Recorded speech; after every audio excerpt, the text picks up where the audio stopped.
Bonjour à tous, il est 11 heures. Nous allons bientôt démarrer notre webinaire sur les défaillances de vos clients comme de vos fournisseurs.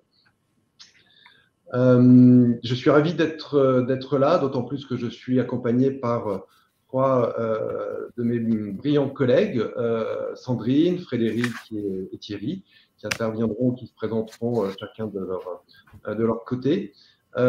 Parler effectivement des défaillances semblait opportun en ce début d'année, compte tenu du contexte que nous vivons et que nous rencontrons tous. On a évoqué effectivement, plusieurs ont évoqué le mur des défaillances. Thierry nous dira dans la présentation sur l'évolution, les tendances de comportement de paiement, excusez-moi, sur les défaillances, où on en est sur la tendance très court terme. Effectivement, il semblait opportun de parler de ce sujet pour savoir comment nos entreprises sont prêtes pour pouvoir gérer ces événements que personne ne souhaite voir arriver, mais qui arrivent de temps en temps. Donc, on sait effectivement que c'est un point important parce que l'impact est juste énorme pour nos entreprises. Il y a l'impact sur la profitabilité, il y a l'impact sur la trésorerie, mais également sur l'organisation de nos process administratifs. C'est souvent assez lourd en termes de complexité et de traitement à mettre en place. On oublie aussi l'impact commercial que ça peut avoir, parce que les pertes sont des pertes parfois directes, parfois des pertes indirectes, des charges indirectes, et donc également sur l'organisation commerciale. Donc effectivement, un impact assez fort, c'est ce que vous présente effectivement ce slide, avec un coût économique au niveau français qui est de 56 milliards d'euros, donc loin d'être négligeable. Et donc, effectivement, bien gérer ces procédures collectives, c'est d'abord, effectivement, être en capacité de capter cette information, et c'est ce que nous proposez à Thales dans la bras suisse, c'est ce que vous présentez Sandrine et Frédéric. Nous avons établi des critères essentiels pour capter cette information. Sandrine, à nouveau, vous présentera tout ça, qui est bien sûr capter l'exhaustivité. On est un portefeuille plutôt étendu ou plutôt restreint. Il faut effectivement capter la globalité de tous les défaillances qui pourraient arriver chez nos tiers, qu'ils soient clients ou fournisseurs. On a un traitement qui doit être absolument réactif parce qu'il y a un délai à ce traitement, on en parlera également. Et dernier point également, il s'agit d'être précis, il s'agit d'être exact sur les informations. Vous allez voir que également là, il y a un processus expert qui est extrêmement important à mettre en œuvre. Donc, vous voyez, on a une actualité à la fois forte et une technologie à présenter sur cette partie. Alors, 4 phases durant notre webinaire.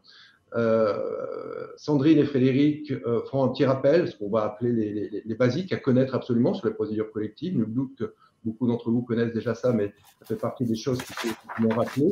D'autant plus que nous avons une nouvelle procédure qui s'appelle procédure de traitement de sortie de crise, qui est liée justement au contexte actuel.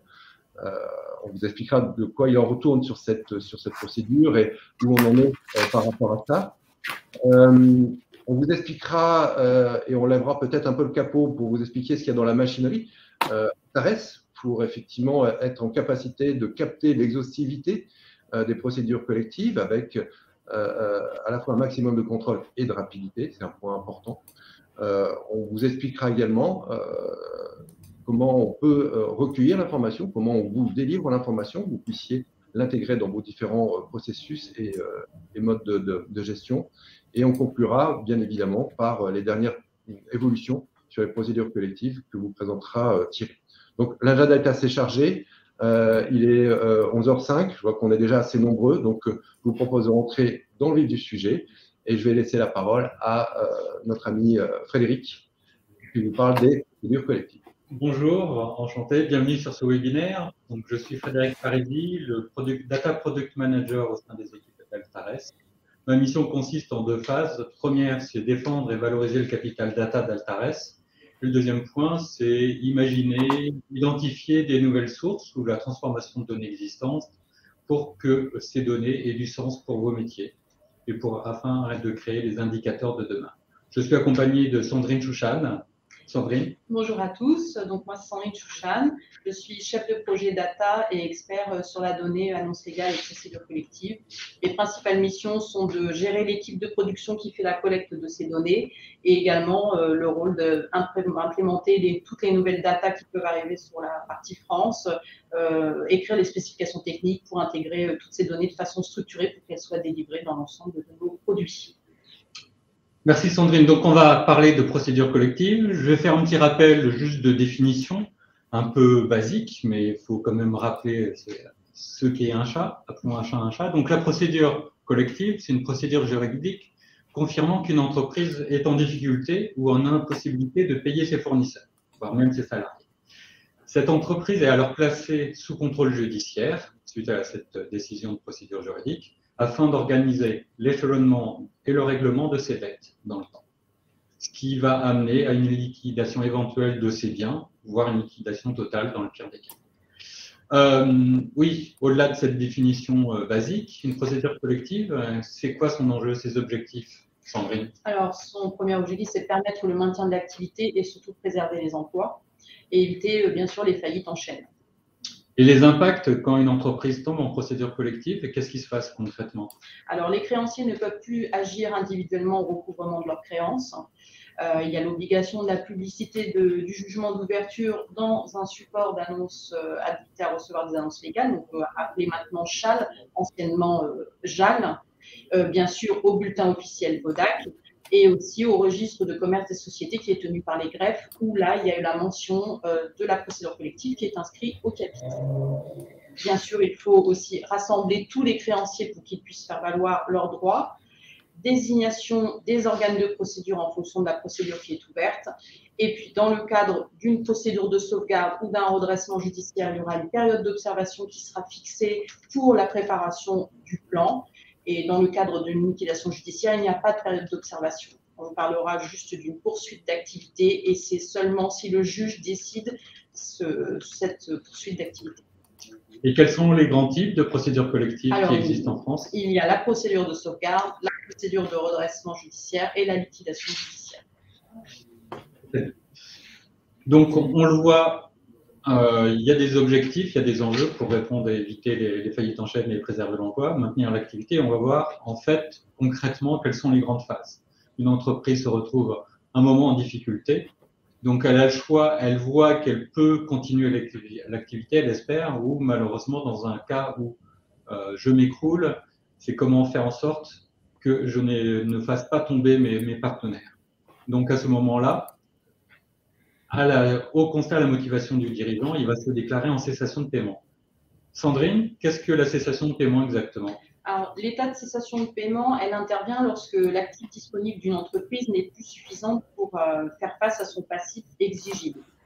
Mais il faut savoir que c'est la déclaration de cessation de paiement qui est faite par le représentant légal de l'entreprise lorsqu'il fait le dépôt auprès du greffe qui permet de déclencher la procédure de redressement judiciaire ou de liquidation judiciaire. Mais faut-il que je sois en cessation de paiement pour tomber en redressement judiciaire? Oui. Par contre, en sauvegarde, on n'a pas d'état de cessation de paiement. Ok. Donc, si je ne suis pas en cessation de paiement, j'ai la possibilité de faire un plan de sauvegarde, une procédure de sauvegarde, ou une sortie de crise qui est la nouvelle procédure qui est en place et on va en discuter juste après. Et si je suis en cessation de paiement, je tombe donc soit en redressement ou en liquidation judiciaire. Tout à fait. Voilà. C'était une décision à un instant T, mais ensuite, comment se déroule la sortie ou la mise en place de l'échelonnement des dettes? Alors, dans le cadre de la sauvegarde et de la procédure de traitement de sortie de crise et du redressement judiciaire, il y aura une période d'observation qui permettra d'élaborer la mise en place d'un plan pour échelonner l'appurement du passif.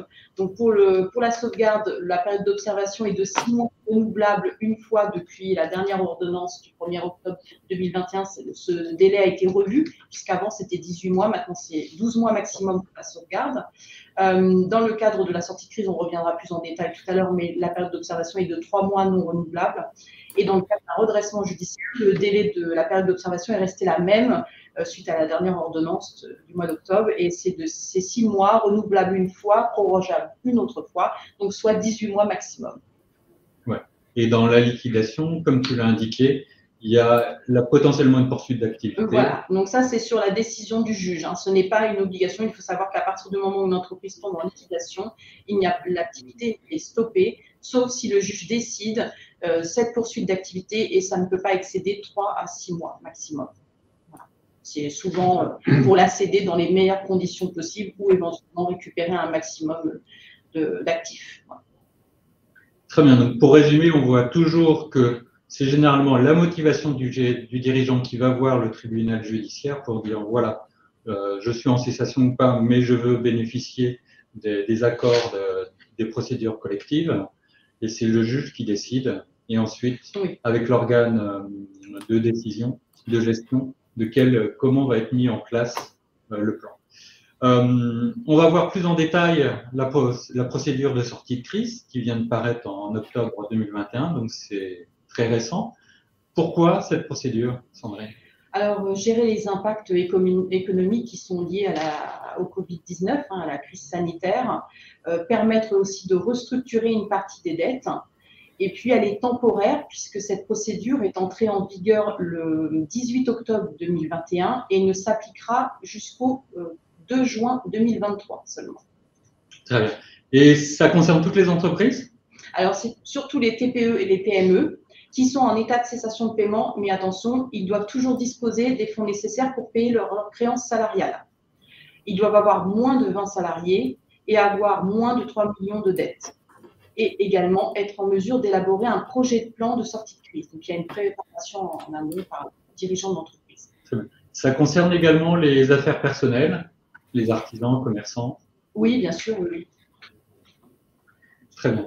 Donc, et concrètement, quelles sont les grandes différences par rapport à l'autre cinétique, les grandes phases que l'on a vues? Alors, la procédure de traitement de sortie de crise, la demande est à l'initiative seule du débiteur. Il ne peut pas être assigné par un créancier. Bien évidemment, donc, si toutes les conditions sont remplies au niveau des conditions d'éligibilité qu'on vient d'énoncer, le tribunal va ouvrir la procédure pour une durée maximum de 3 mois. Ce qu'il faut retenir surtout, c'est que la période d'observation est en effet que de 3 mois non renouvelables. C'est cette période très courte sur laquelle le dirigeant doit élaborer un projet de plan d'apurement de ses dettes. Il y aura la désignation d'un mandataire qui aura pour rôle de l'assister dans la préparation de ce plan. Bien sûr, il y aura le gel de ses dettes. Et puis, le débiteur est tenu, lui seul, d'établir et déposer sa liste de créances dans les 10 jours qui suivent le jugement d'ouverture. Donc, il faut absolument qu'il soit rigoureux dans l'établissement de la liste de ses créances, puisque là, c'est lui seul qui le fait. Et la grande différence, c'est que les créanciers n'ont qu'un seul mois pour se faire connaître à compter de la publication BODAC, alors que dans les procédures classiques que nous avons vues précédemment, le délai est de 2 mois. Donc ça, c'est important. Voilà, ce n'est pas du tout le même délai au niveau de la forclusion. Bien évidemment, il n'y a pas de résiliation aussi de plein droit des contrats en cours, c'est-à-dire qu'ils continuent à courir malgré que le débiteur soit en situation de procédure de traitement de sortie de crise. Si la proposition de plan est valide et permet que la société puisse continuer dans une situation pérenne, le juge va statuer plutôt par l'arrêt du plan de sortie de crise. Cette durée est maximale jusqu'à 10 ans. Alors, elle peut être moins, mais elle ne peut pas excéder 10 ans. Elle est fixée au maximum pour 10 ans. La chose importante aussi, c'est qu'il n'y a pas possibilité de plan de cession dans le cadre de cette procédure de traitement de sortie de crise. Alors que dans le cadre d'un redressement ou même d'une liquidation judiciaire, on peut avoir un plan de cession partiel et total. Dans le cadre de cette procédure, ce n'est pas possible. Ce qui est important, c'est de se dire que cette procédure, elle nécessite une préparation importante par le débiteur avec une proposition de plan d'apurement solide s'il en souhaite sa réussite. Pour vous donner un peu de chiffres, à ce jour, on a collecté seulement 21 jugements depuis la mise en application du… Oui. Et 3 mois après, justement, est-ce que les plans sont élaborés ou ça s'est vite transformé en une autre procédure? Sur les tout débuts jugements qui ont été rendus début novembre, sur les 2 procédures qui ont été rendues début novembre, il y en a une qui est passée en conversion liquidation judiciaire directe. Et l'autre, il y a eu l'adoption d'un plan pour une durée de 10 ans. Voilà. On suit ça de près. pour voir l'évolution du procédure. Et donc, la sortie de crise, cette procédure est également publiée dans les journaux d'annonces légales. Oui, tout à légales. fait. Alors, la publicité, c'est dans les journaux d'annonces légales et également publication au BEDAC. La mention est également inscrite au CABIS.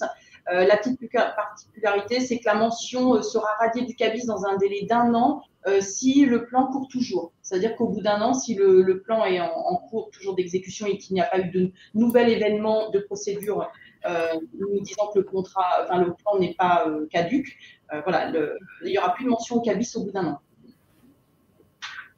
Très bien.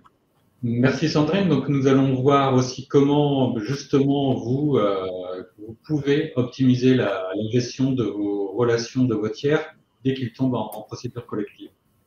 Donc il y a quelques points qu'il faut savoir. Où trouver la source, quel est votre délai et comment bien agir. Il nous paraissait important à ce niveau-là de rappeler effectivement le délai de forclusion, hein, qui est le délai sur lequel vous pouvez vous appuyer pour intervenir. Ce délai est finalement que de 2 mois. Donc ça veut dire qu'effectivement entre la date de l'arrivée de l'événement et les actions que vous devez mener, vous devez effectivement vous montrer extrêmement réactif. C'est pour ça qu'effectivement on tourne notre process de façon effectivement à être à la fois exhaustif et rapide. Donc, il était important pour nous de rappeler ce délai de forclusion de 2 mois. Je pense que, Frédéric, tu as également quelques précisions à nous donner sur ça. Oui, tout à fait. Surtout qu'on a vu que sur la sortie de crise, c'est que d'un mois, donc c'est très court. Et donc, il faut aussi savoir quand est-ce que c'est publié, le journal officiel, le BEDAC. Mais il y a aussi d'autres sources. Donc, vous avez les tribunaux judiciaires, anciennement TGI et tribunaux de commerce. C'est là où, si vous avez des petits rats de tribunaux, ils peuvent vous prévenir. Faut être présent, voir les minutes qui sont publiées chaque jour. Mais c'est pas réellement une information que vous allez pouvoir capter rapidement. C'est surtout soit via Infogreffe, qui est le bras armé des tribunaux, qui publie ces informations. Les journaux d'annonces légales, maintenant qu'on parle de services habilités aux annonces légales, les CHAL, puisque maintenant il y a des sites web qui référencent toutes les annonces légales, dont les procédures. Vous avez évidemment l'INPI, qui est rattaché à Infogreffe aussi, qui fait cette publication, mais c'est surtout celle en fait générateur qui est le BODAC, qui annonce toutes les procédures. Donc ça, ce sont les sources officielles. Il y a aussi d'autres sources, hein, comme je l'ai dit. Mais est-ce que ça permet de tout couvrir, toutes les entrées en procédure collective et suite de jugement, Sandrine? Alors non, les sources officielles aujourd'hui ne suffisent pas pour être exhaustifs, surtout sur certains départements comme l'Est et l'Outre-mer, puisque sur ces départements, il y a une particularité, c'est que peu de supports sont habilités à publier ces jugements. Et ce sont des jugements qui sont rendus exclusivement par des tribunaux judiciaires. Aujourd'hui, les sources officielles comme Infogreffe ne nous fournissent pas l'exhaustivité des jugements qui sont rendus par les tribunaux judiciaires. Et dans les CHAL, c'est pareil, le délai de publication est rallongé du fait qu'il y ait très peu de journaux qui soient habilités pour le faire. Donc nous, pour ce faire, on a élargi notre couverture avec des partenaires et des sources privées. Et donc, ça nous a permis d'avoir une couverture exhaustive grâce à ces sources privées. Très bien. Et une fois que je sais que mon partenaire est en mesure de capter toutes ces informations, est-ce que j'ai tout bon? Ou y a-t-il aussi des points de détail auxquels je dois faire attention? Alors, évidemment, on constate des jugements erronés, des données erronées. Donc, en effet, en moyenne, on redresse 30 à 40 jugements par mois contenant des données erronées, venant principalement du bulletin officiel BODAC. C'est vrai qu'il y a beaucoup d'erreurs venant de la source officielle. Et voilà, donc c'est très important de la redresser, puisque souvent, ce sont des erreurs soit avec un sirène qui est pas correct, des dates qui sont erronées ou des codes événements, des codes de jugement erronés. Il arrive des fois qu'on ait des codes qui ne soient même plus applicables et on les reçoit. Je vois par exemple pour la procédure de sauvegarde financière accélérée, nous avons reçu un jugement il n'y a pas très longtemps alors qu'elle n'existe plus. Depuis l'ordonnance du mois de septembre 2021, cette procédure a été supprimée. Et puis nous avons aussi environ 3000 annonces par an de jugements qui nous arrivent sans sirène. C'est-à-dire qu'on est obligé, nous les retraitons manuellement pour leur affecter un sirène. Alors, principalement, ce sont des annonces venant des associations des personnes physiques, les syndicats de copropriété, les sociétés civiles. Voilà, c'est plutôt ce périmètre qui est non stéréné. Donc, si je résume bien, dans les atouts que propose Altares à nos clients, c'est justement de capter et de faire des contrôles. Pour résumer, donc. Oui, alors tout à fait. Hein. Au-delà d'être exhaustif, on a mis en place un process de chaînage par source dans un premier temps, alors qui permet de relier les jugements d'ouverture selon les sources que nous avons, puisque nous sommes d'Altares, pour éviter de polluer les services de recouvrement. Mais également le chaînage par événement, qui consiste à vérifier la cohérence de la chronologie des événements d'une procédure collective.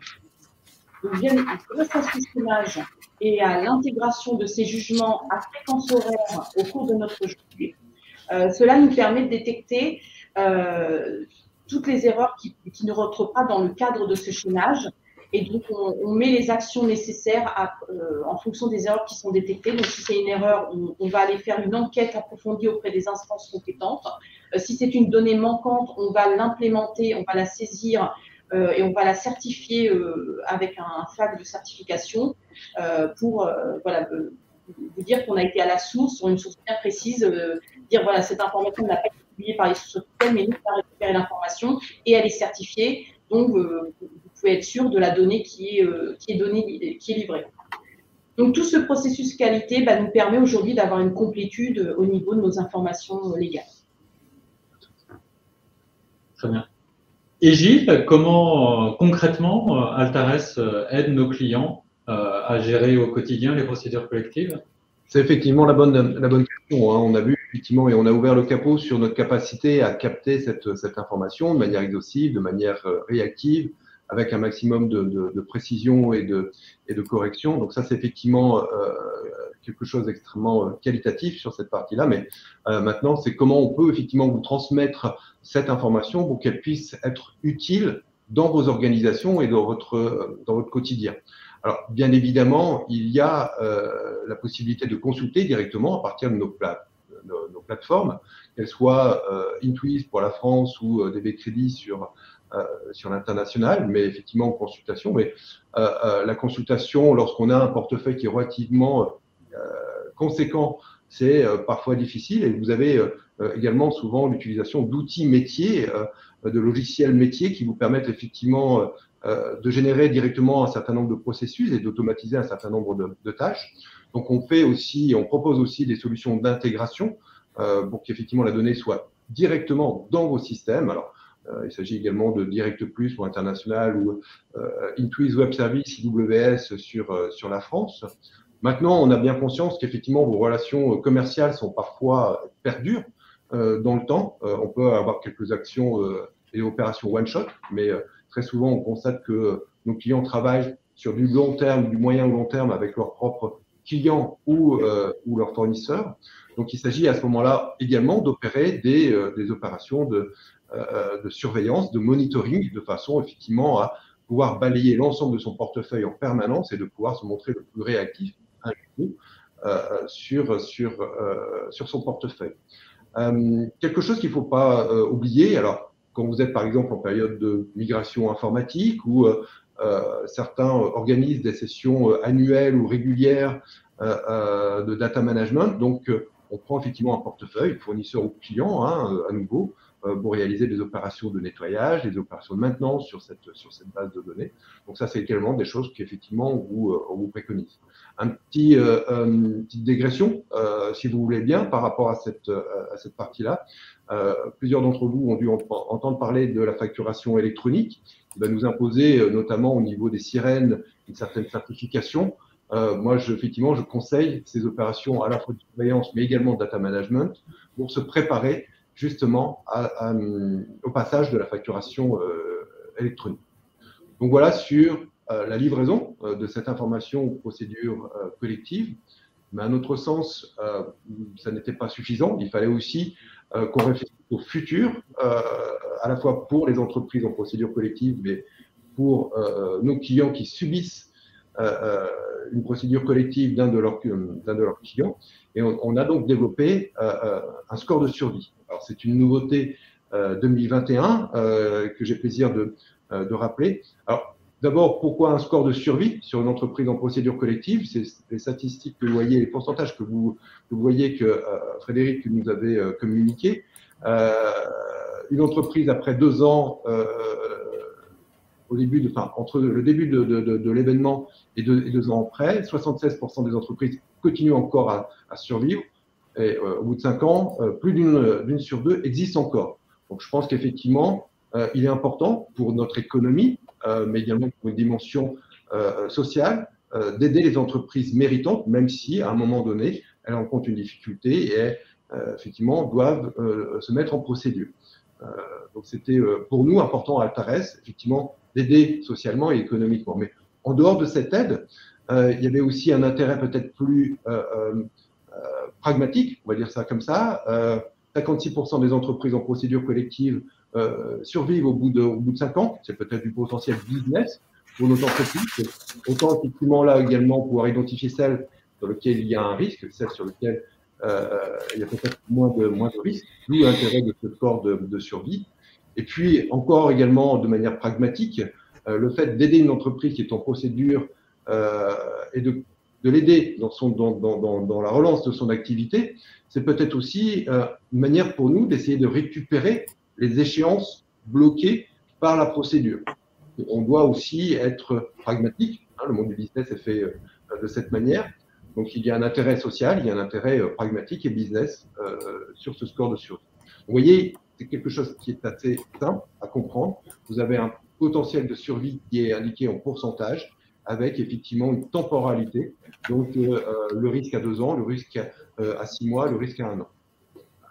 Voilà sur cette partie-là, c'est une prestation que vous avez effectivement sur Alors, on a effectivement parlé technique, on a parlé solutions, pas mal d'éléments extrêmement intéressants, mais on n'aurait pas pu faire un webinaire sur les défaillances sans laisser la parole à notre directeur des études, Thierry Millon, que certains d'entre vous doivent connaître, j'imagine, par effectivement l'intérêt que tous portent sur ces fameuses études.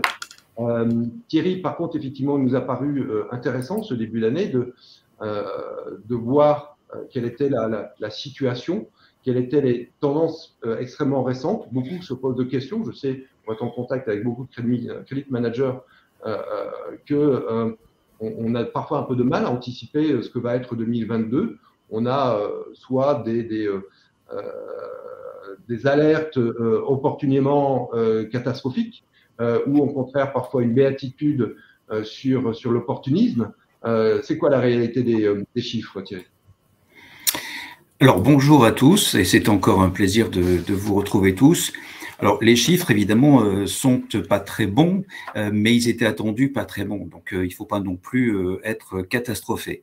Revenons d'abord à un point tout à fait fort et important à avoir en tête pour ensuite imaginer comment interpréter les chiffres qui suivront. D'abord, nous avons fini l'année 2021 aux environs de 28 000 défauts.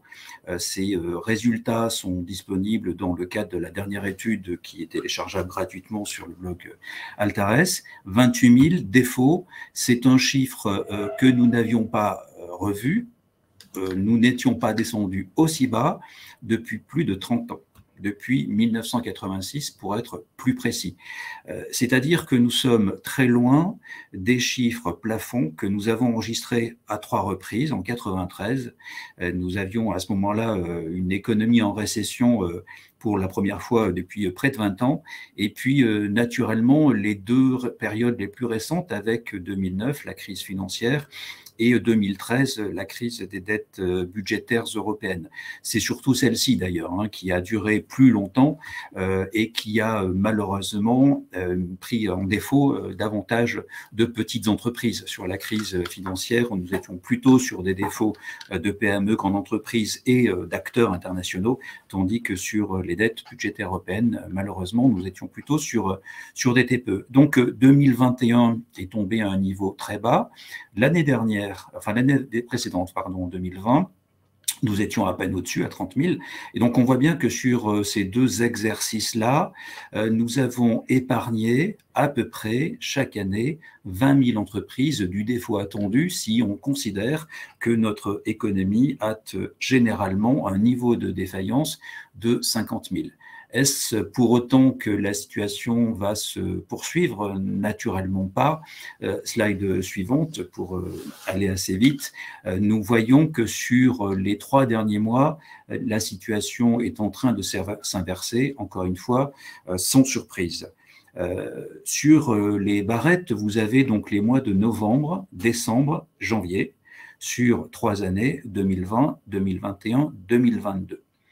Janvier 2020 n'était pas encore un mois de crise sanitaire, puisque nous avons malheureusement dû à subir les effets et les contraintes, notamment de confinement, un peu plus tard. En janvier 2020, nous avions 4600 défauts. L'année suivante, en 2021, et pour le coup, c'était un mois déjà compliqué, en novembre 2021, nous sommes tombés à 3000. Si on regarde 2021, donc novembre, excusez-moi, l'année écrit 2022, mais c'est novembre 2021, pour être plus clair, nous sommes aux environs 3000 aussi, à une unité près, ce qui veut dire que sur les mois de novembre 2020 et novembre 2021, nous avons les mêmes volumes, nous avons donc touché un plancher après de très nombreux mois où nous avions un recul très prononcé du nombre de défauts. Quand je dis très prononcé, c'était des reculs à 2 chiffres de 20, 30, 40 ou 50% et au-delà pour certains secteurs comme par exemple la restauration. Sur le mois de décembre, donc décembre, nous étions en 2020 à 4000 défauts. Et nous sommes en décembre, nous sommes descendus à 2300 et en décembre 2021, nous sommes à 2600. Nous voyons que sur décembre 2021 versus décembre 2020, nous avons gagné, ou je ne sais pas si l'appréciation est agréable ou appréciable, mais nous avons 3000 défauts de plus, 300 défauts de plus. C'est évidemment toujours 300 de trop, mais ça reste malgré tout très loin de la volumétrie habituelle.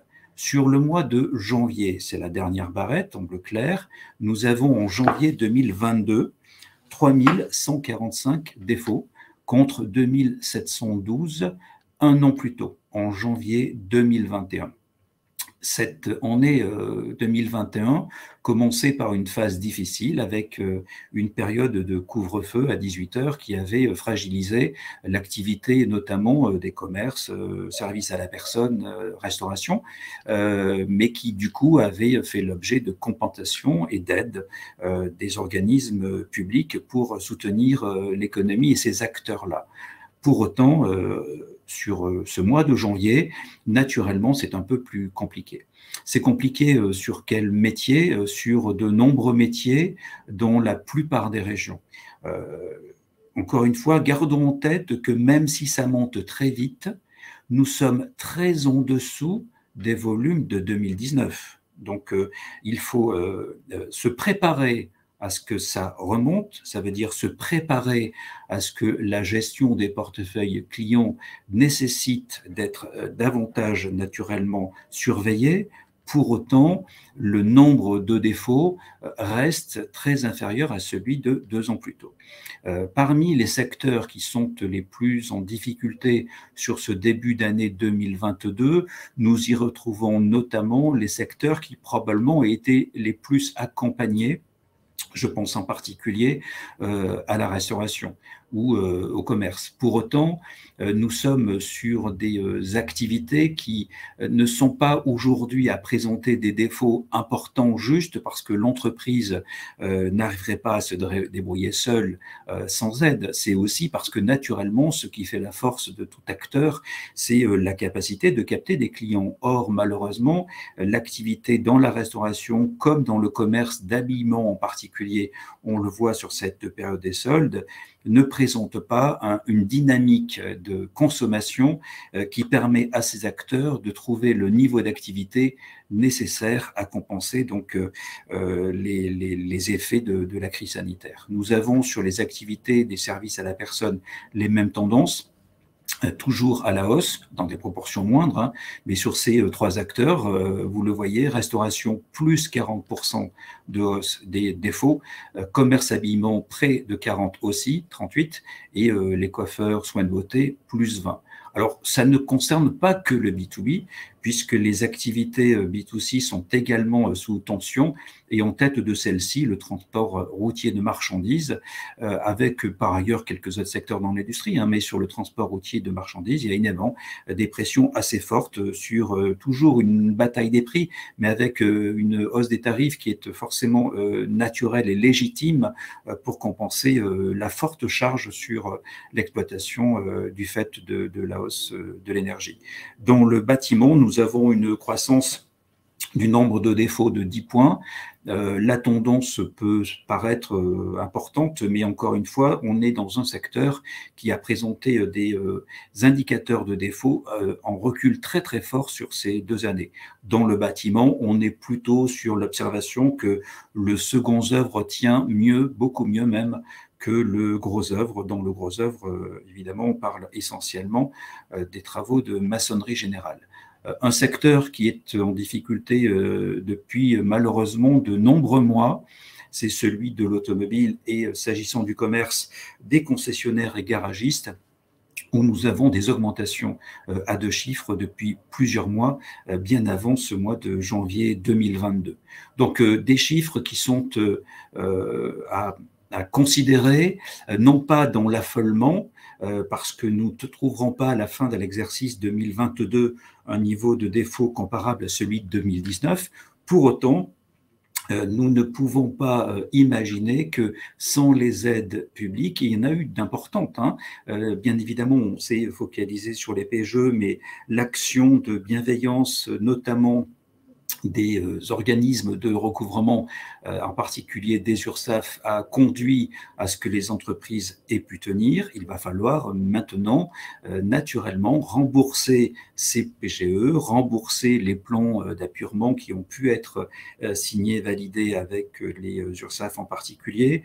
Et donc, nous sommes dans un contexte où l'entreprise doit retrouver très vite le niveau d'activité conforme, suffisant pour pouvoir combler évidemment ou rattraper ses charges d'exploitation, pour lui permettre non seulement de dégager la marge opérationnelle habituelle, mais une marge opérationnelle suffisante pour, en plus du règlement des charges courantes, compenser, régler les charges liées aux prêts et aux plans d'appurement qui ont été validés préalablement. On a vu dès le mois de décembre combien ce facteur de règlement des plans pouvait avoir perturbé les petits. D'ailleurs, si on regarde par taille, c'est essentiellement sur les petits qu'aujourd'hui la pression se porte. On a, sur le début de la crise Covid, eu une attention forte sur les grands acteurs, notamment du retail, qui ont été nombreux à souffrir. Nous sommes désormais davantage sur des défauts de TPE, et quand je dis TPE, c'est plutôt des toutes petites de moins de 5 salariés. L'augmentation des défauts est en hausse assez sensible sur janvier versus janvier 2021. Et ces défauts sont des liquidations directes, immédiates. Nous avons eu des précisions et des explications tout à fait intéressantes de nos experts data. La machinerie est évidemment tout à fait essentielle pour collecter ces défauts, parce que le traitement nécessite, pour bien s'assurer qu'on parle d'une entreprise identifiée, qu'on ne compterait pas plusieurs fois, puisque parfois on nous demande pourquoi est-ce que les chiffres d'Altares sont un peu supérieurs à ceux qui peuvent être observés sur le marché. C'est justement parce que, Sandrine l'a rappelé tout à l'heure, nous sirénons les entreprises, les annonces plutôt, qui ne présentent pas de sirène. Et il y en a un peu plus de 3000 par an, nous précisait donc Sandrine. C'est la raison pour laquelle les chiffres sont un peu plus hauts, mais aussi c'est la raison pour laquelle on est en capacité de percevoir cette aggravation du risque sur les petits, parce que c'est surtout là que nous avons des absences de numéros de sirène. Alors sur ces petits, le point qui est à surveiller par ailleurs, c'est que nous avons un taux de liquidation directe qui est très important. Sur 2019, globalement, les 2 tiers des entreprises on va dire de 1, 2 salariés. Les 2 tiers, à peine plus, étaient des liquidations directes. Nous sommes passés à 74% en 2020, 77% en 2021, et là, nous avons passé 80%. Plus de 8 petites entreprises, micro-entreprises sur 10 sont directement liquidées. Ça montre évidemment, malheureusement, la fragilité de ces acteurs. Alors pour autant, il y a des mécanismes qui sont en place, notamment concernant le PGE, la possibilité de décaler la première échéance et ou d'étaler les remboursements sur plusieurs années, sur 8 et parfois 10 ans. Il y a aussi, il ne faut pas considérer les défauts comme étant insolubles. Gilles nous présentait tout à l'heure le score de survie, qui est un score qui montre aussi que malgré l'ouverture du redressement judiciaire, il y est encore possible, voire souhaitable, de faire des affaires avec les entreprises.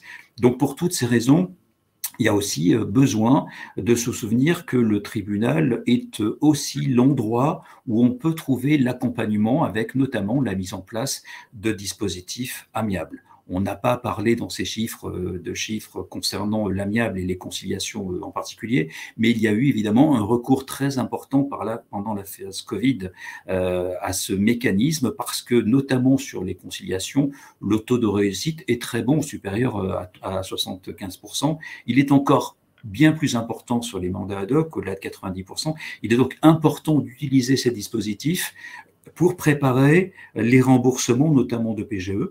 Et si le client avec lequel vous travaillez a choisi ou opté pour la voie de la conciliation, par exemple, il ne s'agit pas de lui fermer les portes, mais au contraire d'imaginer qu'il se donne, sans que ça réussisse toujours évidemment, mais qu'il se donne les moyens de rebondir et de vous permettre de travailler avec lui durablement. Voilà, en conclusion, donc les chiffres de janvier étaient attendus mauvais, ils sont mauvais.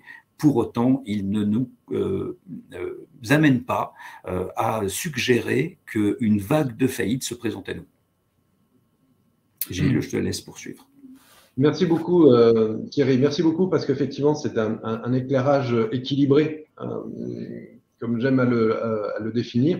Donc, il m'appartient de faire une rapide synthèse de notre webinaire. Je m'aperçois, et je m'en excuse, que j'ai oublié effectivement de préciser que vous pouviez poser toutes vos questions dans le chat. J'en ai vu pas mal passer, donc je vois que quelques habitudes sont prises maintenant par rapport au webinaire et c'est une excellente chose. Effectivement, si je dois faire une synthèse, on va parler de chaînage des sources. C'est ce qui effectivement semblait ressortir de la partie qualitative de notre process expert pour capter l'information de manière exhaustive, réactive et véracité. J'ai vu qu'il y avait notamment une question sur ce point-là. Peut-être rapidement, Frédéric, si tu peux rappeler ce qu'on entend par chaînage des sources en 2-3 phrases, et puis je conclurai sur les autres aspects. Le chaînage des sources, c'est essayer de capter tous les organes qui publient et qui diffusent de l'information sur l'entrée en procédure. Donc, on a vu qu'il y a le BODAC, mais ce n'est pas tout, ça ne suffit pas. Les particularités locales, telles que l'Alsace-Moselle et les régions d'outre-mer, nous contactons des mandataires sociaux pour qu'on reçoive dès l'entrée, dès le jugement du juge, du tribunal, pour vous pousser cette information. Mais ce n'est pas juste avoir toutes ces sources disponibles, c'est surtout les relier pour éviter aux centres de recouvrement, aux équipes de recouvrement, d'être inondés de 4 à 5 fois par la même information. Non. On fait justement cet effort de dire, on vous a déjà prévenu, voici l'étape dans laquelle il y a effectivement l'annonce CHAL, maintenant des services habilités, des annonces légales, il y a la diffusion INPI, il y a la diffusion BODAC, et vous étiez déjà prévenu, et c'est parfois juste un complément d'information ou le moment où il faut agir. Ok, merci beaucoup Frédéric pour cet éclairage. J'ai vu qu'il y avait pas mal de questions sur est-ce qu'il va y avoir un replay, est-ce qu'il est possible d'obtenir la présentation, bien évidemment. Nous allons revenir vers vous et proposer à la fois le replay et parfois la présentation. Donc, merci beaucoup pour cet intérêt sur ce thème qui est finalement un peu quand même obscur, qui est celui de la défaillance. Je vais me permettre de reprendre les questions qui sont dans le chat. Excusez-moi. Peut-être, Thierry, tu as l'information. On me pose la question sur le pourcentage global de conciliation en 2020 versus 2021. Est-ce que 2021 a vu plus de conciliation que 2020 2021 n'a pas vu beaucoup plus de conciliation. En fait, il faut avoir en tête le fait que la démarche d'anticipation n'est pas très importante ou pas suffisamment importante naturellement dans notre économie. On voit bien qu'il y a assez peu de sauvegardes, hein, c'est moins de 2%, ça dépend des périodes, de l'ensemble des procédures, et on a globalement autant de sauvegardes que d'autres procédures préventives, d'anticipation. C'est juste qu'il faut amorcer une tendance, et donc au-delà du nombre, c'est plutôt le fait que oui, nous avons eu des augmentations de conciliation de 40 ou 50%, inversement du coup à la baisse des défauts, et donc tant mieux. Alors ça a concerné des grandes entreprises pour beaucoup. Vous savez que sur la conciliation, une partie des informations sont publiques, et puis d'autres sont confidentielles, selon que la conciliation ait fait l'objet d'une homologation ou pas par le tribunal. Et donc, sur au moins les annonces qui sont tout à fait transparentes, on voit bien qu'elles concernent plutôt des grands acteurs ou des grandes PME. Et ces structures-là, par la conciliation, évidemment, se donnent les moyens de rebond parce qu'on voit aussi que ce sont des entreprises qui ne présentent pas de handicap financier insurmontable. Il y a juste, comme beaucoup d'entreprises, un niveau de dette qui est important naturellement. Hein. On parle ce matin de la dette publique et la dette naturellement post-Covid de notre pays. C'est aussi vrai pour les entreprises et ou les ménages. Il y a besoin évidemment de préparer ce remboursement de la dette et la restructuration de la dette par le canal de la conciliation est une bonne option. Elle est malheureusement pas suffisamment utilisée. Voilà. D'accord, merci beaucoup Thierry. Une question peut-être plus pour Sandrine. Arrive-t-il qu'une structure en cessation d'activité, Bodac, puisse reprendre une activité plus tard et a-t-elle un sens d'afficher un score supérieur à 0 quand INSEE n'indique pas encore une cessation juridique? Alors, la cessation d'activité, elle intervient lorsqu'il y a une dissolution, c'est-à-dire une liquidation amiable de l'entreprise, ou elle peut aussi intervenir dans le cadre d'une mise en sommeil de l'exploitation de l'entreprise. Donc, si on est dans le cadre d'une dissolution, c'est-à-dire une liquidation amiable sur une personne morale, elle ne pourra pas reprendre une activité, puisqu'elle va finir par une radiation d'office. Si on est sur une mise en sommeil, en effet, elle peut reprendre une activité puisqu'elle n'est pas totalement dissoute, elle n'est pas fermée. Et puis après, on peut avoir une cessation d'activité dans le cadre aussi d'une vraie liquidation judiciaire. Et là, on est dans le cadre de la procédure collective. Donc, c'est pareil, l'entreprise va mourir dans le cadre de la procédure collective. Donc, au niveau du score, en effet, en fonction de l'évolution d'où elle se situe dans l'étape de la procédure, de l'événement, bah, le score soit elle va rester non scorée ou en fonction de l'évolution de la procédure, le score peut varier. On peut reprendre une activité dans le cadre d'une cessation d'activité quand on est sur une personne physique, puisque comme vous le savez, une personne physique a un numéro de sirène unique pour tout le déroulement de sa vie. Ce n'est pas le cas pour les personnes morales. D'accord, ok. Merci beaucoup pour la réponse. Et j'ajouterais aussi au niveau du score, hein, pour bien comprendre, parce que aussi c'est le métier d'Altares de vous donner cet indicateur de défaillance, quel est l'impact du risque. Quand l'entreprise tombe justement en procédure, on met le score à 1 pour dire voilà, attention sur le risque. Et dès que le plan est prononcé, on rehausse le score et ensuite, selon la durée du plan, une entreprise peut très bien se retrouver avec un score de 10 sur 20, 3-4 ans après son entrée en procédure.